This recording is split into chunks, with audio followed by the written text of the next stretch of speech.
parti. La tier list des animés de la saison hiver 2024 qui vient de se terminer, enfin, qui se termine actuellement, puisqu'il y a le dernier épisode de certains animés. Alors, je crois que pas tous sont finis. Voilà. Sachez que cette saison, il y a beaucoup de choses que j'ai arrêtées. Vraiment, je crois que c'est une grosse saison où j'ai beaucoup de choses que j'ai drop. Euh, et, euh, et voilà. Il y a eu pas mal de trucs assez cool, mais j'ai très peu regardé d'animé cette saison. Euh, en entier. Du coup. Alors, nous allons commencer avec. Faut juste que je retrouve ça. Ouais, les voilà. Le premier, c'est Seven Loop. Je sais plus quoi là. Seven Loop. Seven Time Loop. Je sais plus quoi là. Faut que je vous retrouve ça. Anime. Comme par hasard, c'est les seuls que j'ai pas préparés. Hiver 2024. On va sur Notijon. Il est où? Et ça doit être l'un des premiers que j'ai rencontré du coup, puisqu'il est là. Je vais vous le trouver. Hein. Promis juré.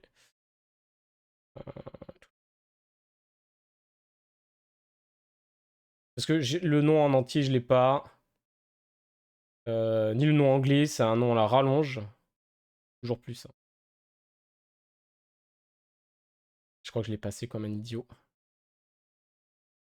Je l'ai passé comme un idiot. Voilà, il est là. Alors. Loop 7 Kami, bon, voilà. Seventh Time Loop, the villains enjoy a careful life married to her worst enemy. Ça, c'est l'adaptation de. C'est l'adaptation d'un light novel. Et ils ont toujours des noms à rallonge. Nagri, ça. Donc, c'est pas encore fini, puisqu'il doit rester au moins l'épisode de dimanche. Vu que ça sort le dimanche soir sur Crunchyroll. Donc, contrairement aux apparences, la duchesse Richer est déjà riche, ou Richer, je sais plus comment trop comment ça se est déjà à sa 7e vie. En effet, cette dernière est bloquée dans une boucle temporelle qui lui fait connaître une fin tragique lors de ses 20 ans, pour lui faire reprendre le cours de sa vie au moment de la rupture de ses fiançailles. Ayant vécu des vies complètement différentes les unes des autres, elle décide de profiter pleinement de sa 7e vie en passant ses journées à se prélasser. Cependant, lorsqu'elle est sur le point de s'échapper du château pour commencer sa nouvelle vie de paresse, elle est abordée par l'homme qui l'a tuée lors de sa précédente vie, Arnold, le prince héritier de l'empire de Galkane. Mais à sa plus grande surprise, et sans qu'elle n'en connaisse la raison, ce dernier lui avoue ses sentiments et la demande en mariage. Alors voilà, en fait, elle se retrouve, on l'a su à la fin de sa dernière vie, elle est chevalier, je crois, dans un pays et tout, garde royale ou un truc comme ça, bref, voilà. Elle se fait tuer par Arnold. Elle se réincarne et tout, donc au moment de ses fiançailles, enfin la rupture de ses fiançailles, du coup, elle se casse et dit, mais cette fois, j'ai fait une autre vie de ce que j'ai fait, et en fait, en s'échappant, elle passe devant Arnold. Euh, et elle saute du troisième de l'étage en mode je m'en bats les couilles, elle déchire sa robe, elle saute en mode bas les couilles. Du coup, le prince il est en mode what the fuck, c'est qui elle? Il la suit et tout. Là, il apprend que elle était fiancée au prince du royaume où elle est, que ce prince a rompu ses fiançailles et tout. Et du coup, Arnold il est en mode mais moi je vais t'épouser en fait. C'est donc lui, c'est le prince, l'héritier d'un autre royaume. Hein. Et du coup, elle fait, bah, d'accord, ok, j'accepte, parce qu'elle fait en mode, bah, écoutez, parce qu'en fait, dans toutes ses vies, elle est morte à cause d'une guerre qui a eu lieu et qui est déclenchée par Arnold. Et qu'importe toutes ses vies, elle est morte suite à cette guerre qui s'est déclenchée. Elle est pas main de la main de Arnold à chaque fois, mais elle est morte de indirectement de la guerre qu'il a déclenchée. Et du coup, elle est en mode, ok, j'ai le souvenir de toutes mes vies, je vais essayer de pas faire en sorte que ce soit qu'il fasse la guerre, quoi. Et du coup, dans une vie, elle a été scientifique, elle a créé des remèdes et tout ça. Dans une autre vie, elle a été chevalier. Dans une autre vie, elle a été femme de ménage, enfin servante. Dans une autre vie, enfin voilà, elle a fait chaque fois autre chose. Elle a été marchande dans sa première vie. Enfin bref. Et du coup, elle va se servir de tout ça, de tout ce qu'elle a appris dans ses autres vies, ses autres vies pour faire. Mais voilà, c'est une histoire d'amour. Euh, euh, c'est le générique plutôt sympatoche. Est-ce qu'on peut l'écouter un petit peu? Il est bien noté là en plus, je regarde. Petite note de 9,88 quand même. Pour je ne sais combien de votants. Pour. Ouais, ça a été 8 membres, ouais, super. Il disait j'ai raté la fin, non? Ouais, là on a fini il y a 10 minutes.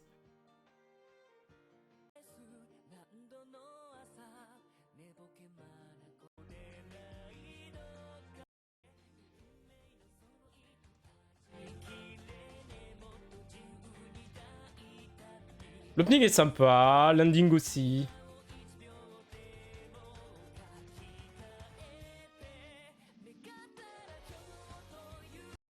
Bref.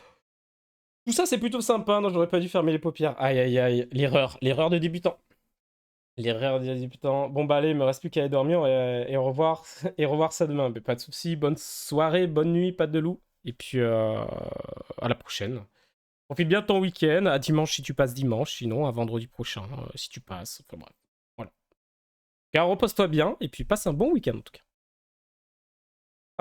Donc l'opening est cool, c'est plutôt sympatoche. En vrai de vrai, j'ai bien aimé. On va le mettre dans bien pour l'instant et puis on va voir si ça monte, ça descend en fonction de ce qu'on va mettre après. Tu fais quoi vendredi? Vendredi 20h30 prochain, on va faire, les animés qui sortent ce printemps. Je vais y arriver. On va faire ça. Ah, ça. Et après, il faut qu'on trouve quelque chose à faire pour les 3 vendredis avant la sortie de, euh, de Edge Chronicle. Serait là. Pas de soucis, pas de loup. Bonne soirée à toi. Bonne nuit, ciao. On va le mettre dans bien pour l'instant, puis après on va voir en fonction des autres et tout. Voilà. Ensuite, non mais c'est en fait ce qu'il y a, c'est que j'ai plutôt bien kiffé les personnages. En fait, c'est pas ultra original. Je vais quand même m'attarder un peu plus dessus parce que c'est pas ultra original, mais c'est sympa à suivre. Voilà, le caractère de Richer est très cool, honnêtement. Le prince Arnold, ben, tu sens que ben, il est finalement amoureux d'elle et tout. Il y a des scènes très mignonnes. Je parle de la scène où elle parle de ses yeux dans le dernier épisode, par exemple. Il y a aussi des scènes très cool où Richer se fait kidnapper et au final, le gars il demande au prince d'arriver en mode. Et le prince il fait mais tu l'as attaché, Richer? Et il fait non, je l'ai pas attaché, je l'ai enfermé à l'étage. Mais il y a une fenêtre à l'étage? Ben oui. Oh bah laisse tomber alors, elle va arriver. Et 2 secondes après, tu la vois qui ouvre la porte, et la robe déchirée en mode. Mais voilà, et là, le gars il fait mais comment tu t'es échappé? Oh ben vous m'avez pas attaché, alors du coup j'ai crocheté la serrure, j'ai dégommé les gardes mais il fait mais j'avais mis des gardes devant la porte, ben je les ai juste cassé la gueule en fait, je leur ai cassé la gueule et puis je suis venu. Ah oui, et le prince était en mode non mais tu l'as pas attaché? Non. Il y a une fenêtre en plus, laisse tomber. T'es en mode ok mec, il a rien compris lui. Enfin bref, c'était plutôt sympa et tout, il y a des trucs plutôt drôles, il y a des situations plutôt sympas. Après, sans être ultra original, c'est plutôt sympa. Ensuite, nous avons Tsumichi. Je sais plus là. Tsumi quelque chose là. Tac, tac, tac, je vais essayer de retrouver ça. C'est la saison 2, ça. J'avais plutôt bien apprécié la Tsumichi Moonlight Fantasy saison 2. Euh, Moi, j'ai bien apprécié le fait que la saison 2 commence par des événements qui sont passés dans la saison 1, mais vus d'un point de vue différent. Et ça, j'ai plutôt bien apprécié, en fait, où on voit, ça commence avec nous présenter les héros qui ont été invoqués dans le monde où le personnage a été invoqué. Pour ceux qui ne savent pas, hein, c'est un isekai. Je vais vous trouver le synopsis, hein, pour rappel, parce que là, je suis sur la saison 2, il n'y a pas le synopsis exact. Et là, voilà. Comme ça, je vous le dis. C'est disponible chez Crunchyroll, bien sûr. Donc c'est basé sur un roman. Mitsumi Makoto, un banal lycéen, se retrouve dans un autre monde après avoir été invoqué par le dieu Tsukuyomi, dans le but de devenir un héros. Cependant, une certaine déesse ne semble pas vouloir de Makoto comme héros dans son monde et décide de le propulser dans les confins de celui-ci avec seulement la capacité de comprendre les langues des êtres non humains. Tsukuyomi va donc intervenir et lui donner une partie de ses pouvoirs. Avant de disparaître, le dieu déclare à Makoto est à présent libre de trouver son propre chemin. Désormais libéré de toute contrainte, il va devoir se faire une place dans ce monde totalement inconnu. J'ai trouvé la saison 1 plutôt drôle parce que la déesse arrive, il est en mode non, mais je veux pas de toi comme héros. Et du coup, il contredit un peu la déesse, et du coup, elle a le seum, et du coup, elle fait je vais t'envoyer chez les démons, et puis tu comprendras pas la langue des humains, et puis tu pourras parler toutes les langues sauf celle des humains et tout, des homo sapiens d'ailleurs. Il s'appelle comme ça dans son monde, dans le monde. Et voilà, et en fait, il arrive là-bas, le dieu de son monde qui l'a réincarné, il fait bah attends, je suis désolé pour toi, donc je te donne une partie de mes pouvoirs. Il y a aussi le côté où il apprend que ses parents, ben en fait, a priori, ils viennent de ce monde. Ses deux parents viennent de ce monde et en fait, ils ont été réincarnés dans le monde normal, si on peut dire, dans notre monde. Donc il y a un côté assez plutôt sympa. Il y a de l'humour, ça fonctionne bien. Il y a toujours bon, c'est toujours un peu cliché, c'est toujours un peu, voilà, c'est pas ultra original, mais c'est le côté un peu la déesse, elle a le seum, elle l'envoie de l'autre côté. Parce qu'en fait, il est quand même ultra bad, il devient ultra fort et tout, sans l'aide de la déesse qu'il a donné, mais par un autre dieu et tout. C'est plutôt sympa, le personnage ça va, ça casse pas trois pattes à un canard, mais j'ai quand même passé un très bon moment devant. Est-ce que je le mets en bien au-dessus ou en très bien? Non, je vais mettre en bien au-dessus. Honnêtement, c'est. Ouais, non, j'ai quand même plus kiffé Seven Loop, honnêtement. C'est juste les deux, je pense que les deux, j'ai autant kiffé l'un que l'autre, honnêtement. C'est pas des trucs qui cassent trois pattes à un canard, mais c'est bien. J'étais content dans les épisodes. J'étais content. Donc, non. Non. Plutôt sympa. Pas de soucis là-dessus, hein, ce côté. Puis voilà, dans la saison 2, il y a ce côté où ça commence comme ça. Par ce point de vue, je crois que ça dure 4 épisodes où tu vois même presque pas le héros principal, même ses acolytes. Mais voilà. Et puis, la saison 2 est plutôt tranquille en termes de scénario. Il n'y a pas de gros trucs qui se passent, pas de gros fights, pour l'instant en tout cas. Euh, voilà. Donc, mais j'ai bien kiffé. Voilà. Je pense qu'en vrai, ça va dans bien aussi. Les deux vont dans bien. C'est des trucs que tu regardes, c'est sympa. C'est pas dans ça passe, c'est quand même. Tu passes quand même un bon moment. Tu vois, ça passe, tu regardes. Ouais. Et c'est des trucs que tu te souviendras pas forcément. Ça, tu dis, ah oui, je m'en souviens, hein, tu vois. Voilà. Ensuite, nous allons parler d'un truc incroyable. Ça, par contre, croyez-moi, j'ai kiffé. J'ai kiffé. Je l'attendais, hein, j'en avais parlé au début. Quand on a parlé des sorties de cet hiver, j'en avais parlé, j'ai dit ça, je l'attends énormément. A Sign of Affection. Sign of Affection. C'est du chez Crunchyroll. C'est pas fini, et putain. J'ai pas envie que ça se finisse. Honnêtement, je crois que c'est le dernier épisode, c'est samedi. Ouais, c'est demain, ça sort le samedi. Donc, dernier épisode demain. Yuki est une étudiante qui, comme beaucoup d'autres, construit son quotidien autour de ses amis, des réseaux sociaux et de ce qu'elle aime. Mais quand un jour, dans le train, elle croise un jeune homme qui voyage à travers le monde, son univers va être chamboulé. Ce dernier, bien que trilingue, ne connaît pas ne connaît pas la langue des signes. Pourtant, très vite, il manifesta pour elle un intérêt bien particulier. Comment réagira-t-elle face à ce camarade d'université entreprenant et communicatif? Euh, Donc en fait, ça parle de Yuki, donc d'une étudiante, Yuki, qui est sourde de la naissance, je crois. Si je dis pas de bêtises de mémoire.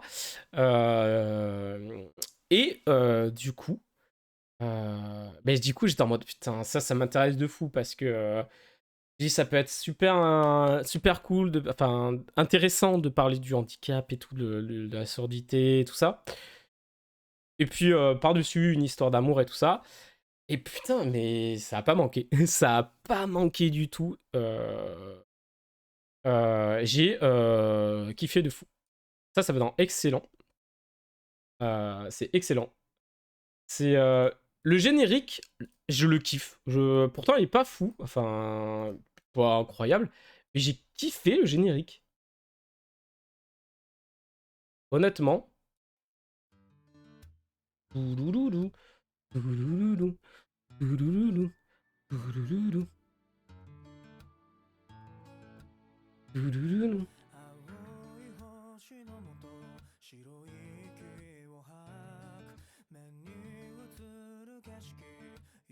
À l'acoustique, là, petite guitare, là.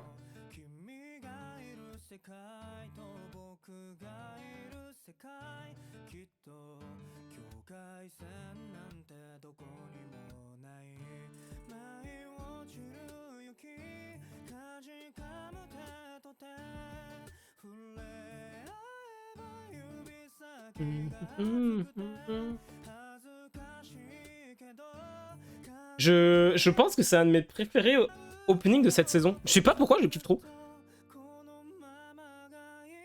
Ah, ça, c'est ultra subjectif de. Mais je le kiffe de fou. Je le kiffe de coup. On va l'arrêter là parce que je sais pas si c'est strike de toute façon. Mais je kiffe l'opening. L'ending, j'aime bien aussi. C'est très joli visuellement. Visuellement, c'est très beau. À l'image des personnages, hein, c'est tous des beaux gosses ou des belles gosses. C'est que des. C'est abusé. Mais dans un anime où tout, ils sont tous plutôt BG et tout ça, tu vois. Mais là, c'est trop, là, c'est trop. Là. Même les personnages secondaires, ils sont beaux gosses de fou. Bref. Voilà, ils sont tous BG de fou dans l'anime. Donc voilà, il y a une histoire d'amour. Ce qui est bien, c'est que ça met pas 3 plombs à se mettre en place. Il y a des triangles amoureux, mais ils sont réglés très vite. C'est en mode non, mais de toute façon, non, non, voilà. Tu es en mode putain, ouais, mais sinon l'autre l'aime là, et puis ça va prendre 3 plombs, et puis les gens ils vont être là, ça va foutre la merde dans le couple, ils vont être là, non, mais en fait, machin. Pas du tout, d'accord? Pas du tout. C'est très très cool. C'est plutôt mature comme relation. Ou alors ça va très vite, mais en même temps, voilà, il y a ce côté un peu maladroit, ce côté, bah écoute, j'apprends et tout. Mais gros kiff, hein, Itsumi, voilà, il y a des gros débats sur Twitter en mode Itsumi Oshi, ou alors Itsumi, j'ai vu des débats en mode Itsumi cancel, alors que pas du tout, c'est juste qu'il est un peu maladroit, et quand il fait un truc pas un peu. Enfin, comment dirais-je? S'il fait un truc et qu'il se rend compte que merde, ce truc c'était peut-être pas nécessaire ou pas. Voilà quoi. Et bien il s'excuse et il apprend. Par exemple, voilà. Il y a des trucs. La vraie scène, moi, qui m'a le plus gêné, c'est quand il ferme la porte, comme ça, il arrive derrière, et il ferme la porte. Ça, je trouve ça un petit peu trop, là. Quand même, calme-toi. Mais sinon, après, tout le reste, ça va. Franchement, il y a même des questions, des gens qui se posaient la question, mais est-ce qu'il aime vraiment? J'étais en mode, ben, vous êtes aveugle. Ça se voit full qu'il aime, en fait, vraiment. Bref, il y a eu, voilà, il y a pas mal de choses. Mais en tout cas, voilà, c'est quand même très mignon. Les personnages sont très. Voilà, c'est trop feel good. Les personnages sont bien. En plus, tu suis pas qu'une seule relation amoureuse, bien sûr. Parce qu'il y a Yuki Tsuomi, mais t'as aussi son ami, je sais plus comment elle s'appelle. J'ai essayé de retrouver son nom.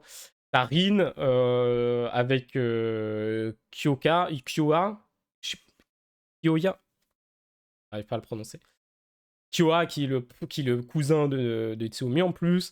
T'as Oshi, tu as Shin, tu as Emma.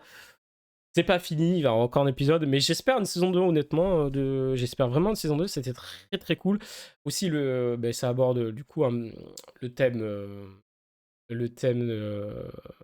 de la surdité, du handicap. Au mode. Elle a toujours été dans une école, une école pour sourds. Donc, où ils étaient que 4 pendant toute la scolarité. Et à la fin de son lycée, elle décide d'aller à l'université. Parce qu'en fait, elle a envie de voir, de s'ouvrir aux autres et de vraiment avancer. Sauf que, ben, elle est quand même freinée par son handicap. Mais elle a l'envie de sortir de sa bulle, en fait. Et Tsuyomi va lui permettre de ça, justement. Euh, et, et voilà, et du coup, il y a ce côté, voilà, difficulté à trouver un travail, difficulté à se faire comprendre, surtout dans le Japon. Au Japon, pourquoi je dis surtout ça? Parce que elle sait lire sur les lèvres, mais au Japon, quand ils sont malades ou quand ils sont des choses de ça, ils mettent très facilement un masque pour se protéger et protéger les autres. Et du coup, à partir de là, quand par exemple, à un moment, elle va faire les courses. Elle dit je vais toujours à la dame qui me fait le signe de montrer ma carte de fidélité. Du coup, elle y va, et là, il y a quelqu'un qui arrive, qui est un des employés, qui lui dit ah, venez, j'ouvre ma caisse. Il lui prend son sac et il lui fait venir. Sauf qu'il a un masque et tout. Elle est en mode ah, mince, mince, qu'est-ce qu'il veut et tout. Voilà. Plein de petites choses comme ça qui font. À un moment, elle essaie de trouver un job. Pareil, c'est compliqué, tout le monde refuse. Puis voilà, toute sa réflexion de. Pour elle, son monde, ben, a toujours été enfermé, en fait. Même s'il y a encore. Je pense qu'on peut approfondir un peu plus ce côté-là. Et j'espère que ça sera le cas. Il y a d'autres choses à faire, il y a d'autres choses à dire, il y a d'autres choses à exploiter de ce côté-là. Mais juste pour l'instant, c'est plutôt sympa et tout. Donc, très, très, très, très cool. Très, très cool. Bon, là, après, voilà, les scènes sont. L'anime est beau, les scènes sont très cute. Enfin, c'est très mignon. C'est très mignon. Il y a des petites scènes, t'es en mode oh, ils sont trop mignons, machin et tout. Voilà quoi, c'est vraiment le samedi soir, je suis trop content quoi. Je suis trop content de regarder le Ciné of Affection et Ciné of Affection et je suis deg que ça se finisse. Honnêtement, c'est à la limite du coup de cœur, mais je vais le mettre en excellent. Peut-être que le dernier épisode va passer en coup de cœur, mais en tout cas voilà. Excellent Ciné of Affection. Mais là j'étais dans le mood un peu des romances là. Là ça fait quelques mois que je suis full mood romance là. Du coup, j'aime bien. J'aime, et du coup, voilà. Ben, en tout cas, même si j'étais pas dans le mood de romance, Ciné Affection, c'est excellent. C'est très très bien, c'est cool. J'adore les personnages, j'adore leur interaction et tout, donc honnêtement, c'est bien. Ensuite, la saison 3 de Blue Exorcist, l'arc Illuminati, ça va aller dans très bien. J'ai trop kiffé cet arc, le passé avec le centré sur comment ça s'appelle. Les noms des personnages, j'y arrive plus. Hein. Blue Exorcist, elle s'appelle comment?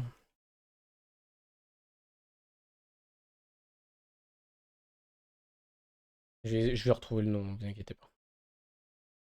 Là, je dois avoir les personnages.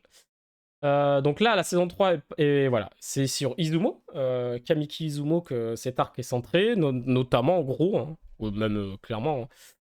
Et écoutez, ça a fonctionné, hein, comme quoi, après 3 saisons, dont la première il faut savoir que la saison 1 de Blue Exorcist, il y a un longtemps, elle était en 26 épisodes, je crois, par là. Je crois que la première, ça a adapté le manga. Après, c'est parti complètement en sucette.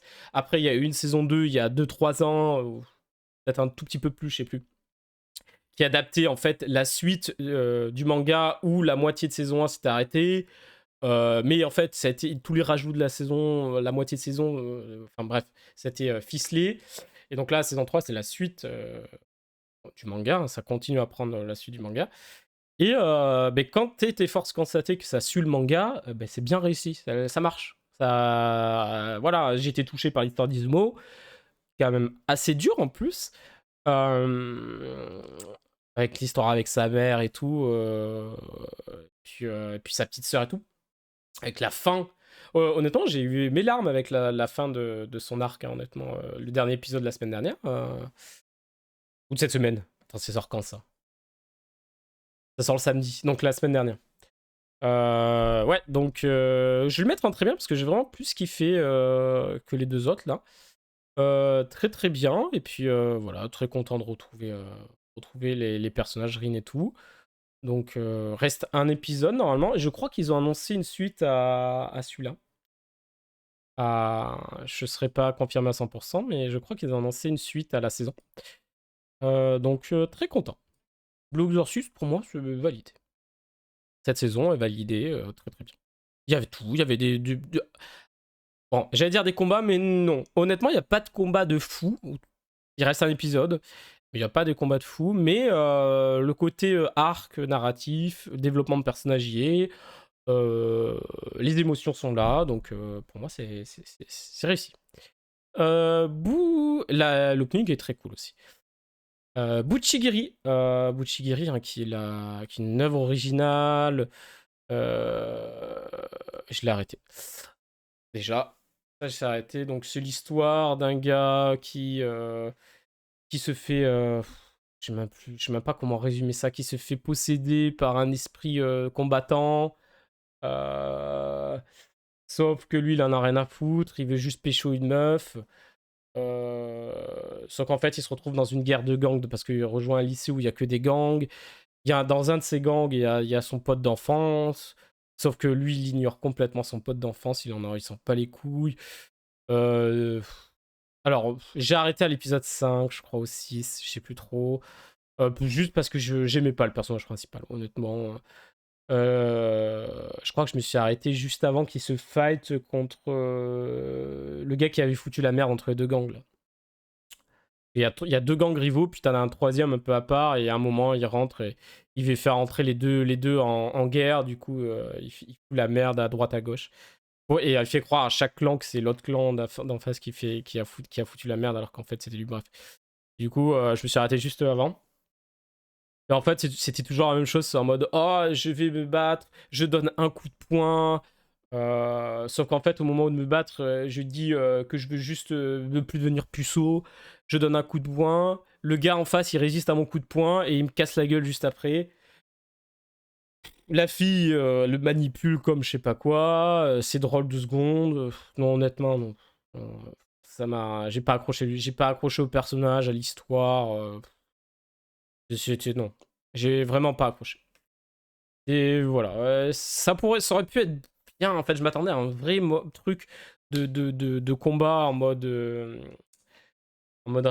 tu sais, lycée, combat de lycée, tout ça, bien vénère. Et d'ailleurs, le seul vrai combat, entre guillemets, que j'ai vu, que j'ai vu du coup, il était plutôt bien animé, hein. Je me suis dit, putain, s'il y avait ça tout le temps, des combats de ce genre tout le temps, enfin, pas tout le temps, mais vraiment, si le personnage principal n'avait pas cette mentalité, qu'il y avait des combats comme ça de temps en temps, aussi bien animés, là, parce que les coups de poing, les coups de pied et tout étaient super bien animés. C'était le fight du pote de son ami d'enfance avec je sais plus qui, là. Et franchement, c'était plutôt cool, ce fight. Mais malheureusement, en fait, c'est que j'ai pas du tout aimé le personnage principal. Et du coup, c'est en mode putain, j'ai du mal, quoi. Donc, j'ai complètement arrêté. Assassination Classroom, la saison 3. 3 La saison 3, on va le mettre là en bien, mais c'est dommage, c'est très dommage que ça soit. Mais je l'ai déjà dit à chaque fois, de toute façon, que je parle quand j'ai parlé de la saison 2 de Classon Félix, c'est ça pourrait être tellement mieux. Ça pourrait être tellement mieux. Je passe déjà un bon moment devant ça. Alors, c'était une bonne adaptation. Et putain, qu'est-ce que je bouillerais mon slip tout le temps. Je peux dire ça comme ça. Non, mais c'est fou. C'est qu'en fait, c'est tellement aléatoire en termes d'animation. Même en termes de scénario, tu sens que c'est rush. Ça se voit que c'est rush des fois. Parce que j'ai pas lu le light novel. Mais tous ceux qui ont lu le light novel sont d'accord pour dire que. Enfin, disent que c'est rush, qu'il y aura plein de trucs et tout. Mais vraiment vénère, a priori. Et des fois, il y a Da qui dit ça, mais ça se sent pas. Mais là, en fait, même moi qui n'ai pas lu la light novel, je sens que ça rush des trucs. Déjà, le premier arc de la saison 3, il passe en 2 épisodes ou 3 épisodes. J'étais en mode, c'est tout. Je m'attendais à ce qu'il soit plus long, et en fait, pas du tout. Le dernier arc, en mode les combats des classes contre de la classe D, enfin C contre la A, ça passe en un épisode. J'étais en mode, ok. Ok, dommage quoi. Enfin, je sais pas, je trouve qu'il manque tellement de choses. Et après, ça s'essaye de te faire des personnages attachants, mais les trois quarts, je les oublie. Je sais plus qui c'est. Je sais même plus leur histoire parce que leur épisode, leur histoire, elle a duré un épisode même pas.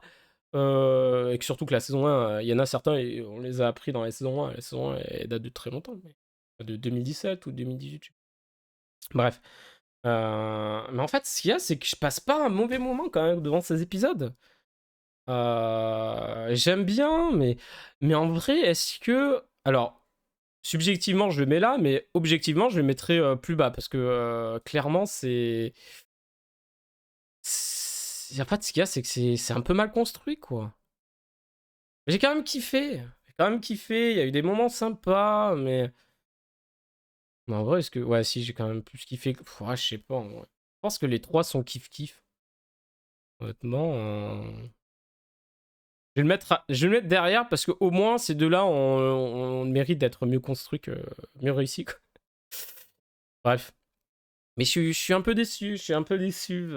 Classroom of Elite, en fait, c'est dommage, quoi. Tu sens qu'il manque des trucs, tu sens que c'est rush, mais tu passes quand même un bon moment. 80% à cause de Ayano Koji. Euh, Parce que, en fait, ce qu'il y a, c'est que t'as envie de voir les stratagèmes qu'il met en place, tu vois, pour niquer la gueule des autres. Sauf que dans cette saison, il n'y a pas eu trop ce truc de... Je retourne la situation de fou. Donc, comme il y avait eu dans la saison 2, ou comme il y a eu dans la fin de la saison 1 avec le camp sur l'île, et la saison 1 avec le gars de la classe D, là, il y a un truc du genre, mais je trouve que ça a moins d'impact. Donc en vrai, non, il y a quand même un retournement de situation avec tout le truc de points et tout. Mais c'est pas incroyablement. Je veux dire, c'est pas à la hauteur, je trouve, des autres saisons. Ensuite, nous avons The Danger in My Heart. Alors, ce qu'il y a, c'est que ça, c'est un peu spécial. C'est un petit peu spécial. The Danger in My Heart, j'en avais beaucoup entendu parler. La saison 1 est sortie il y a quelques mois. Et là, il y avait la saison 2 qui est ressortie. Et j'en entendais parler beaucoup. Je voyais beaucoup sur Twitter passer, je le voyais souvent dans des tops d'épisodes de la semaine et tout, et j'étais en mode ah, c'est fou, sauf que le synopsis me donnait absolument pas envie. Que le synopsis, je vais vous le lire exactement, il faut juste que je retrouve où ce qu'il est, bien sûr. Là. Et du coup, et je vais vous dire en même temps, la saison 1 est sortie en printemps 2023. Et en fait, la série, c'est Kyotaro Ichikawa, un garçon qui pense être secrètement le personnage principal torturé d'un thriller psychologique. Il passe ses journées à observer ses camarades de classe et en particulier Ana Yamada, l'idole de la classe, qui est la personne qu'il veut le plus tuer. Oui, vous avez bien entendu. Mais Kyotaro est loin d'être l'adolescent perturbé qu'il prétend être, et il s'avère qu'Ana est elle-même un peu bizarre. Euh... Donc, j'avais lu le synopsis à l'époque, je ouais, pas ouf, machin, c'est du...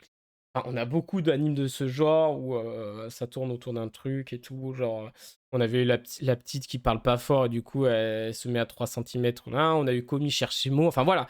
Il y a eu plein d'animes de genre qui sont sortis ces dernières années. J'étais en mode, ouais, ça a l'air un peu d'être la même chose, voilà. Et j'en entendais parler vachement, et je suis en mode, putain, si c'est autant parlé, c'est qu'il y a une raison, tu vois. Du coup, je me dis, ok, je vais regarder. Du coup, je me mets sur l'épisode 1 de la saison 1 et je commence. J'ai pas aimé du tout. L'épisode 1, j'ai pas aimé. Épisode 2, Toujours pas. Épisode 3, toujours pas. Épisode 4, toujours pas. Épisode 5, toujours pas. J'étais en mode sur Twitter, en mode je comprends pas. Vraiment, j'ai beaucoup de mal. Je ne comprends pas. Je déteste les personnages principaux. J'aime pas l'humour bof. Enfin, il y avait un humour cringe qui était là en mode. Voilà, les gars qui parlent sur les filles en mode tu crois que les filles se masturbent enfin, que des trucs. Vraiment, je vous le jure, il y avait des trucs comme ça. Je suis en mode c'est vraiment cringe et tout.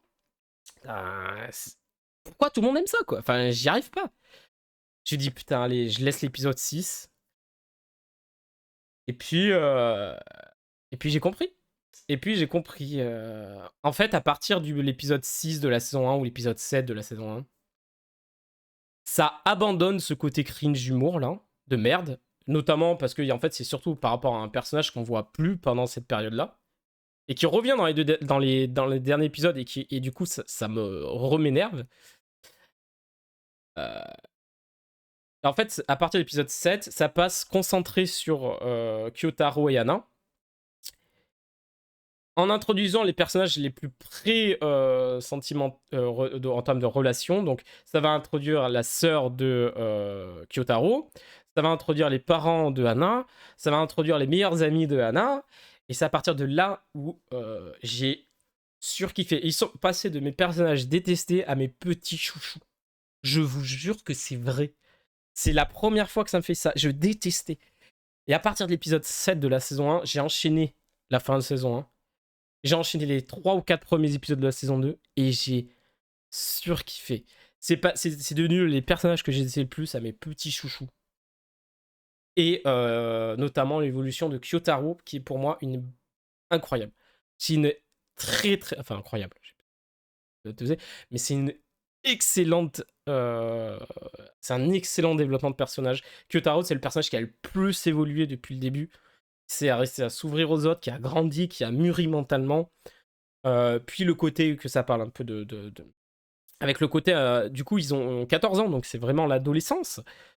Donc tu peux te permettre d'aborder certaines choses parce que c'est des adolescents. Par exemple, muet, les règles, même si c'est très vite abordé. Le côté un petit peu, ben, il y a cet humour un peu, même si à partir de l'épisode 7, justement où qui sont abandonnés cet humour-là, où l'humour Kyotaro est facilement excité et tout. Mais ça s'explique parce que ben, c'est l'adolescence, effectivement, tes hormones te travaillent un peu plus, donc tu as un petit peu d'excitation. Enfin, je veux dire, c'est plus explicable que quand ça arrive et que c'est des lycéens ou des universités, ils ont 20 ans, ou voilà, et ils sont en mode je suis excité parce que j'ai vu, elle s'est approchée de moi, tu vois. Là, ça s'explique ça peut plus, ils sont dans l'adolescence, t'as des hormones qui se travaillent, ok. Mais des fois, c'était trop, t'es en mode non, mais faut arrêter au bout d'un moment là. Et c'est ce que j'ai détesté dans les premiers épisodes, mais à partir de l'épisode 6 ou 7, ça abandonne complètement ce truc. Et comme je vous l'ai dit, ça revient dans les 2 derniers épisodes de la saison où. Voilà. Donc, ben, j'ai kiffé, en fait. J'ai kiffé la relation entre Anna et Kyotaro, l'évolution de Kyotaro, leur relation. Il y a des scènes très mignonnes, très touchantes et tout. Et voilà, par contre, les Japonais, là, faut arrêter. Soit vous faites des filles qui ont 1000 ans, mais qui ont encore de fillettes. Soit vous faites une adolescente de 14 ans qui a un corps de personne de 28 ans. Ou de personnes au moins majeures.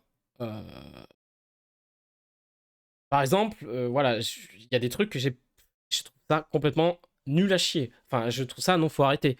Par exemple, le dernier épisode, celui de la semaine dernière, ça sort tous les samedis, c'est disponible chez ADN, j'ai oublié de le dire.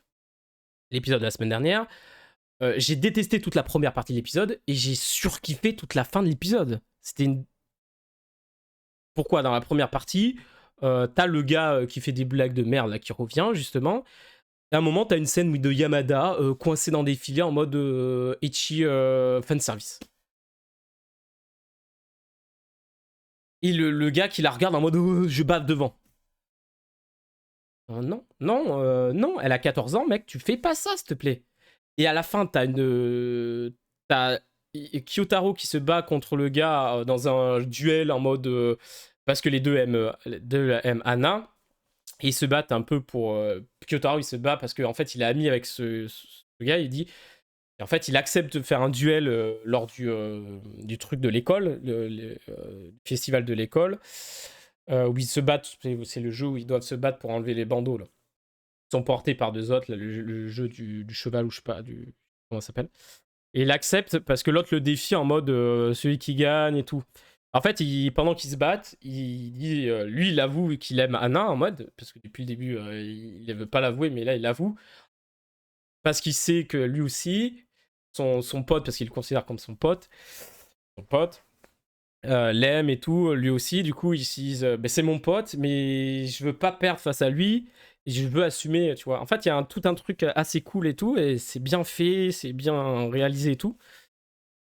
Mais en fait, c'est toute la première partie avec le côté ici, là, avec le truc de voilà, c'est ultra chiant, quoi. C'était ultra chiant. Je vais le mettre dans très bien, mais en bas.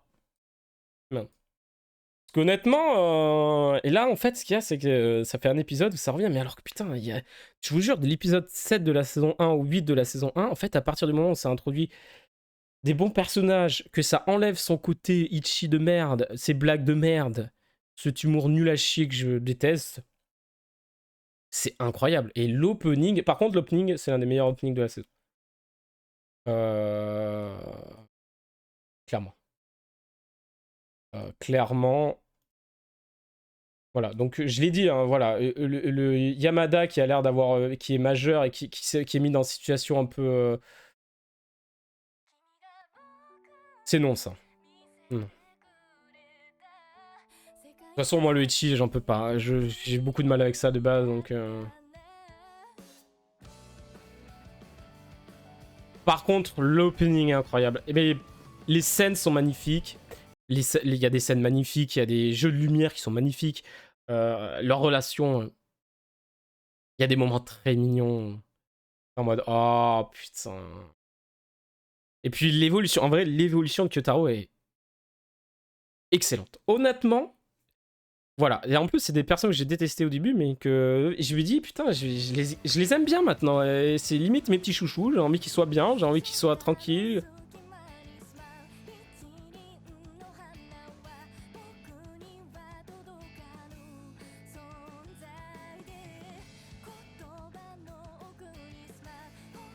Ouais, non, mais l'opening, je le kiffe. Je crois que c'est l'un des rares openings que je passe pas. J'ai jamais passé vraiment 0 fois.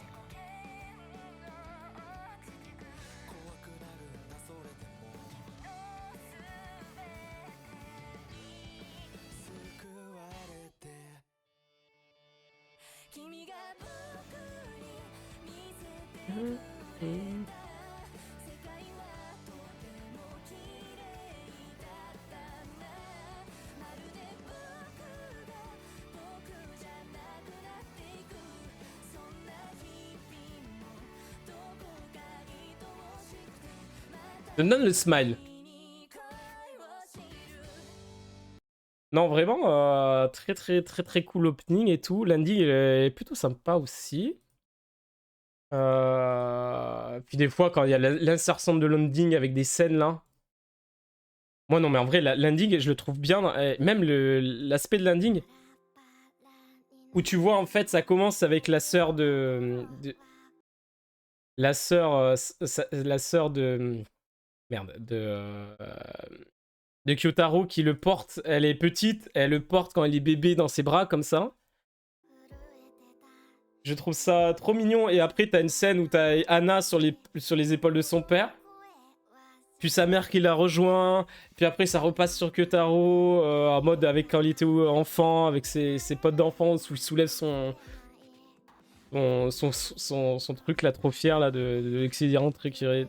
En fait, il y a un parallèle entre les deux.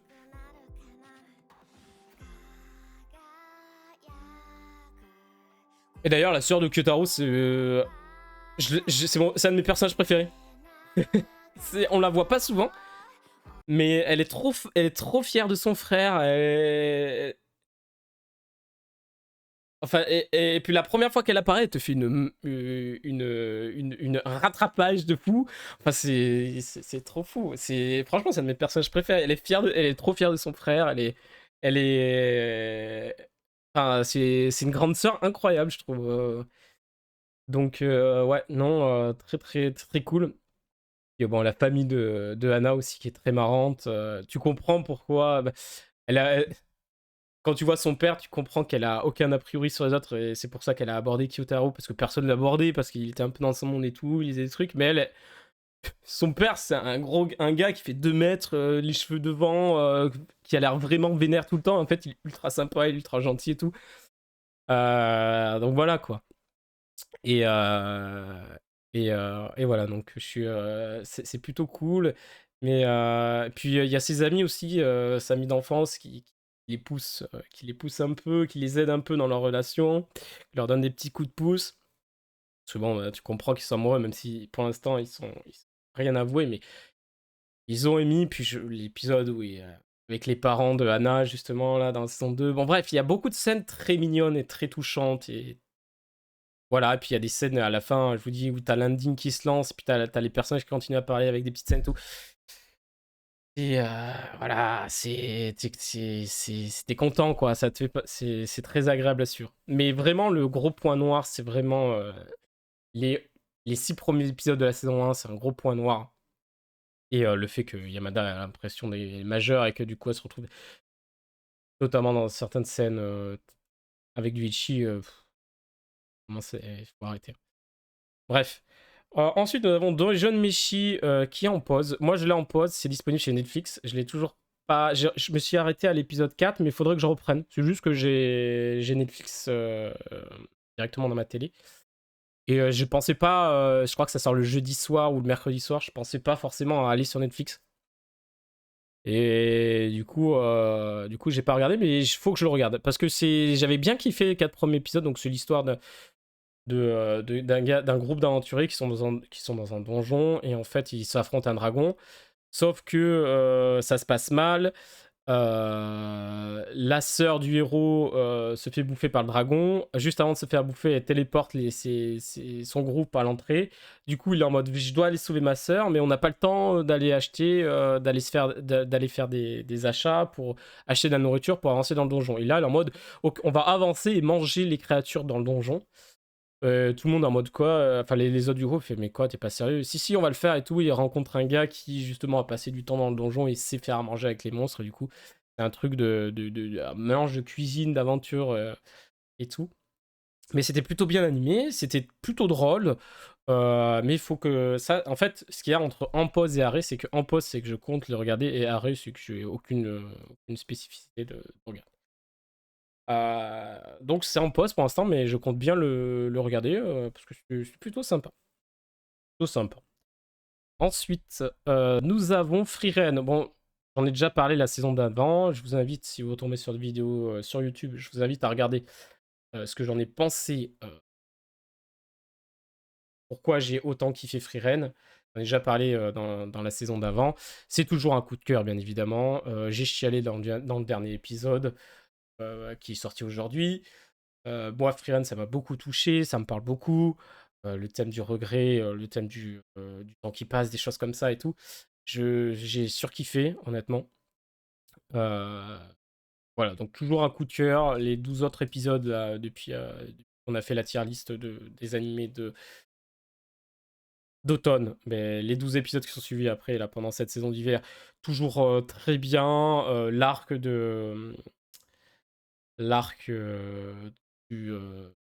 de la classe là pour monter de classe.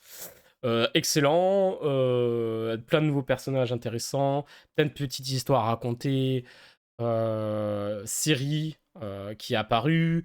Non, honnêtement, pour moi, cette saison-là, c'est un sans faute, honnêtement. Le seul petit bémol, c'est, je pense, les openings euh, qui, pour moi, sont très bien, mais ne correspondent pas forcément à ce que j'attendais d'un opening de Frieren. Mais ils sont très bien. Moi, je les adore. Hein. Je les écoute. Voilà. Mais je trouve que ça correspond pas musicalement à Frieren. J'aurais préféré peut-être un truc plus calme, mais bon, j'avais déjà dit. Mention très spéciale par contre à l'ending qui est incroyable. Et bien sûr, l'ending de la deuxième partie qui répond avec l'ending du premier. Parce que c'est le même, en fait, c'est le même ending, sauf qu'il y a quelques. C'est un autre couplet. Et du coup, ça se répond et tout. Enfin, c'est. Et puis, l'ending, visuellement, l'ending de la partie 2 est magnifique. Donc Freeren, moi j'ai adoré l'univers, j'ai adoré les personnages, j'ai adoré de quoi ça parle, j'ai été très touché. Freeren, c'est un gros coup de cœur, de toute façon je l'avais dit quand j'avais acheté le manga quand il est sorti en France. C'était un gros coup de cœur quand j'avais acheté le tome, j'en avais parlé, j'ai dit ça c'est un gros coup de cœur, quand ça va sortir, si ça sort en anime ça va marcher, et j'avais dit à l'époque c'est sûr qu'il y aura un anime. Il y a eu l'annonce de l'anime, j'ai dit c'est sûr que ça va fonctionner, Freeren c'est très bien, et ça a pas manqué, ça a bien marché. Ça a très bien marché et je suis très content parce qu'au moins c'est quelque chose de plutôt original qu'on n'a pas l'habitude de voir tout le temps, même très peu honnêtement, comment c'est raconté Freeman et tout. Voilà quoi, ça a été des larmes, ça a été des larmes de joie, ça a été des larmes de tristesse, ça a été un énorme kiff. Voilà, Freeman, voilà. Pareil pour les carnets de l'apothicaire, je vais pas en reparler ici, on va aller très vite, hein. Carnet de l'apothicaire, ben, j'ai surkiffé, hein, c'est un coup de cœur. J'ai acheté les 3 premiers tomes, il faudra que j'achète la suite. Quand la prochaine fois que j'irai à ma librairie. Ben voilà, j'ai kiffé.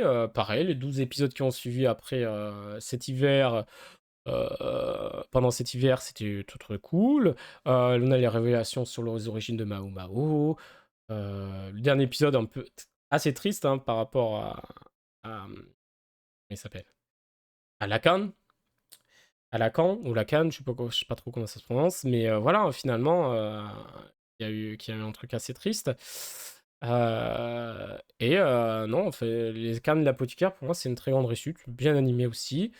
Euh, L'opening 1, qui est pour moi incroyable. L'opening 2, sympa, mais je l'ai pas plus apprécié que l'épisode que l'opening.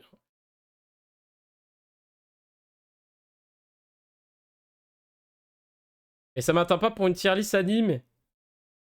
Ah, excuse-moi, c'est vrai que j'ai pas fait l'annonce, c'était pas prévu. Mais c'est qu'on a fini Another Code très vite, donc enfin très vite. Il y a 1 heure, donc je me suis dit j'ai le temps de faire la tier list.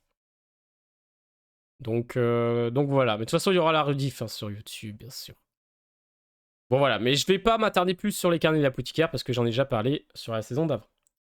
Ensuite, Métallique Rouge. Métallique Rouge. Alors, c'est quelque chose que j'attendais beaucoup parce que c'est une œuvre originale. Je me suis dit, ça peut être incroyable. Et j'étais pas le seul. Hein. Beaucoup de monde attendait Métallique Rouge en mode, ça peut être incroyable et tout. Et malheureusement, c'est pas si foufou que ça.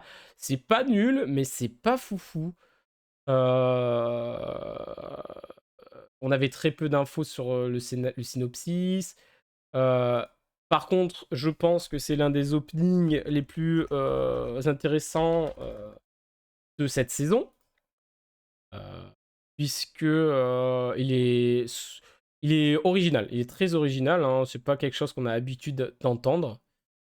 Donc, soit t'aimes pas, soit tu t'en fous. Mais moi, je fais partie de ceux que j'aimais pas trop au début, mais au finalement, j'aime bien, sans le kiffer pour autant. Faut juste que je retrouve Métallique Rouge qui est par là. Sinon, ça va, Natutul?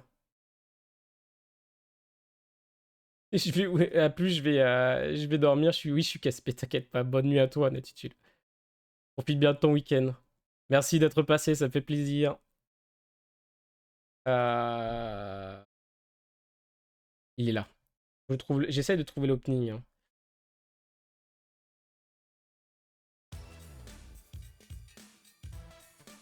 Bon, tant mieux si ça va. L'opening, en vrai, il est assez original et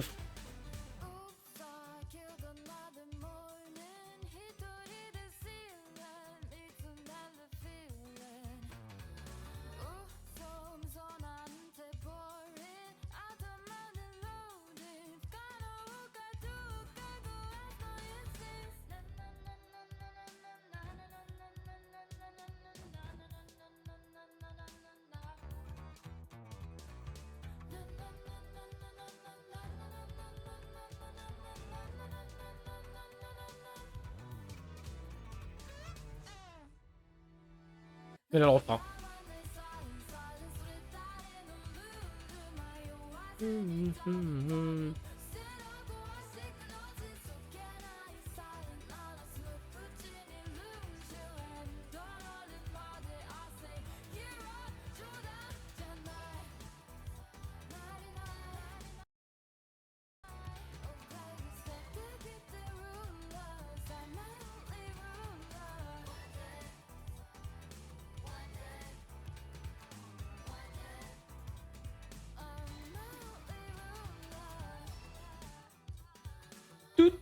Tout.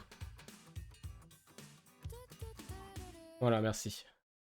Non, mais voilà, l'opening est assez original.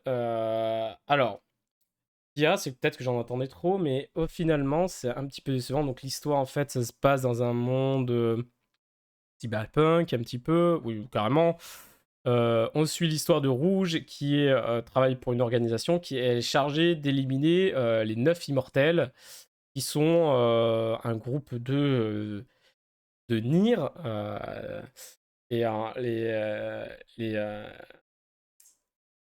fait, les Nier, c'est des genres d'entités créées par les humains. Je crois que c'est ça, c'est les Nier, hein. J'ai un doute si c'est bien ça. En fait, c'est des genres d'androïdes créés par les humains. Et en fait, ils ont été créés pour se battre contre une race d'envahisseurs extraterrestres. Ils ont été créés par les humains. Et en fait, une fois créés par les humains, ils ont créé les règles, tu sais, vous savez, les règles dans tous les trucs de SF, où ils n'ont pas le droit de faire du mal à un humain, ils n'ont pas le droit de contredire un ordre d'un humain, et ainsi de suite. En fait, ils ont été créés par les humains pour affronter les extraterrestres qui attaquaient, parce que voilà, c'était un peu compliqué. Voilà, c'est un peu ça. Et puis Rouge, c'est aussi un androïde capable de se transformer, qui va affronter les 9 immortels qui sont eux aussi capables de se transformer en genre d'armure combattante et tout ça. Au début, c'est vraiment perdu, tu comprends pas trop pourquoi elle se bat, tu comprends pas trop l'univers, on te met des trucs, voilà, c'est vraiment flou. Vraiment, les 4 premiers épisodes, c'est vraiment, t'es en mode, what the fuck, c'est quoi? Qu'est-ce qui se passe? T'as plus de questions que de réponses. Plus ça avance, bien sûr, plus tu as les réponses. Mais honnêtement, au début, c'est très flou. Et le problème de truc, c'est que ça aborde. Il y a plein d'autres choses, d'autres trucs qui apportent ce thème, hein, puisque ça va aborder le thème de des androïdes, justement, pour qu'ils acquièrent une réelle. Enfin, qu'ils soient libérés du joug humain, finalement, parce qu'ils sont obligés de leur abandonner. Ils sont traités comme des esclaves. Quand ils marchent plus, ils sont rebus. Ils sont obligés de s'injecter le nectar, hein, pour continuer à vivre. Et s'ils en prennent pas pendant un moment, ben, ils marchent plus. Du coup, les humains les jettent. Enfin bref, ils sont traités comme un peu de la merde. Et en fait, il y a tout ce truc, oui, il faut rendre la liberté aux Nier, mais si tu fais ça, ils vont déclarer la guerre aux humains, et du coup, ça entraînera des morts inutiles, donc vaut mieux les garder sous le... Tu vois, il y a tout un truc comme ça. Il y a tout un truc autour des 9 immortels, qu'en fait, est-ce qu'ils sont méchants, est-ce qu'ils sont pas méchants, qui est vraiment le cerveau derrière tout ça. Il y a aussi le fait des extraterrestres, qu'est-ce qu'ils sont, pourquoi ils sont là. En plus, tu apprends plus tard qu'en fait, il y a deux races d'extraterrestres, il y en a une qui est gentille, et puis en fait, il y en a une méchante. Enfin bref, c'est un petit peu compliqué tout ça. Et après, ce qu'il y a, c'est que je trouve aussi que ça va beaucoup trop vite. Il y a des évolutions de personnages qui sont trop vite, et je trouve ça un peu dommage. Euh, Honnêtement, Metal Hero, je vais le mettre dans bien, sans que ça soit incroyable. Je vais le mettre en vrai. Ouais, non, je vais le mettre là. Faire un truc du genre comme ça.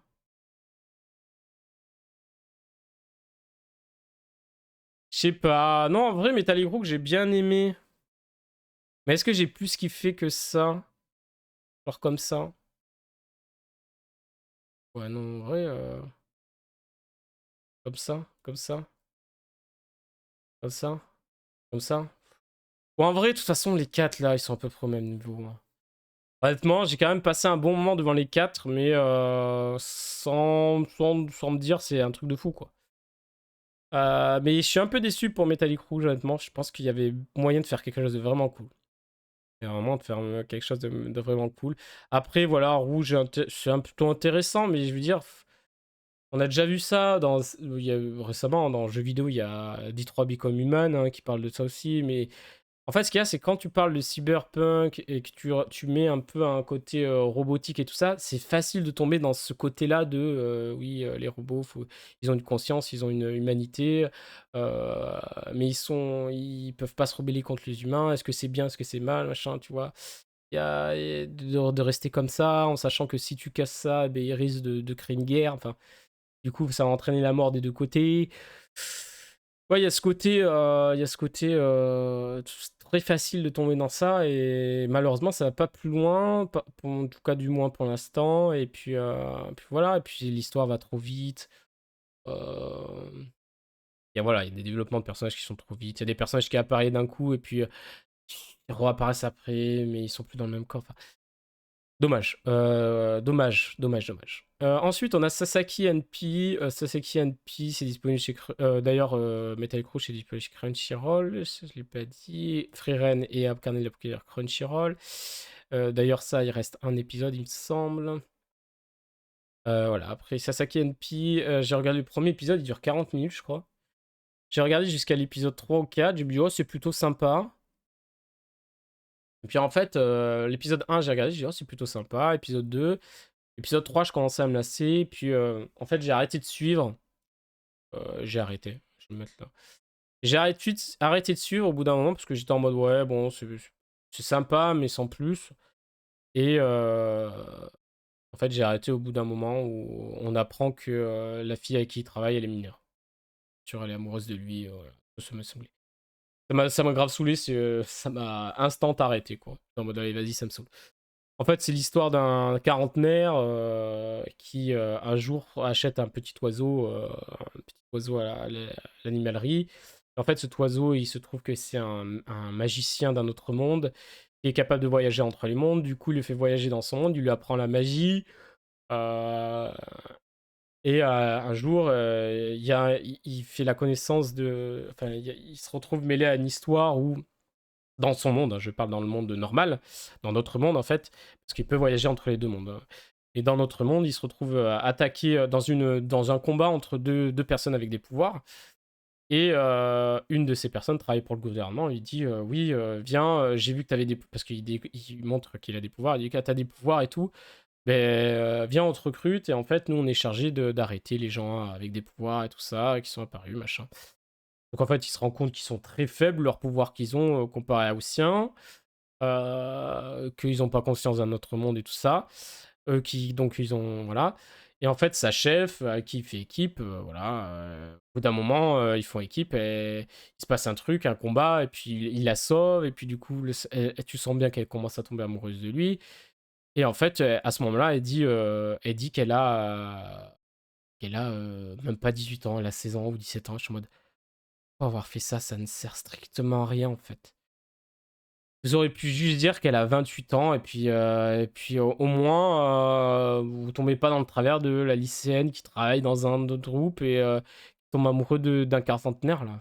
Et du coup, c'est le truc qui m'a fait drop. Honnêtement, c'est peut-être stupide. C'est la goutte de trop quoi. En fait, jusqu'à cette scène là, je sais plus quelle scène ça arrive, je sais plus épisode 4 ou 5. L'épisode 1, j'avais bien aimé, mais après, je trouvais ça un peu. Ouais, ça va, mais sans plus quoi. Mais quand elle a dit son âge, j'étais en mode, laisse tomber. Ça m'énerve. Allez, on part au quarantenaire, on passe dans le truc du quarantenaire là toutes les filles mineures vont lui tomber dans les bras là, vas-y, dégage. Non, ça m'a saoulé, j'ai dit allez. De toute façon, pour ce que ça apporte, enfin pour ce que ça m'a emmené dans ces 4 épisodes qui sont pas incroyables, voilà, j'ai arrêté. Ensuite, nous avons Yuko Sanki, pareil, hein, disponible chez Crunchyroll. J'ai arrêté à l'épisode 8, je crois, ou 7. J'ai arrêté par là parce que je suis lassé. Lassé, c'était toujours un peu la même chose. En termes de narration, un ennemi, un méchant, un combat, transformation, machin, truc. Honnêtement, c'était plutôt sympa, mais voilà, pareil, j'ai pas aimé trop les personnages. L'histoire, j'ai pas accroché plus que ça, donc ouais, j'ai drop. Et je vais accélérer un petit peu parce qu'il est 23h30. Je commence à être fatigué. Ensuite, nous avons. Merde. Shangri-La Frontier.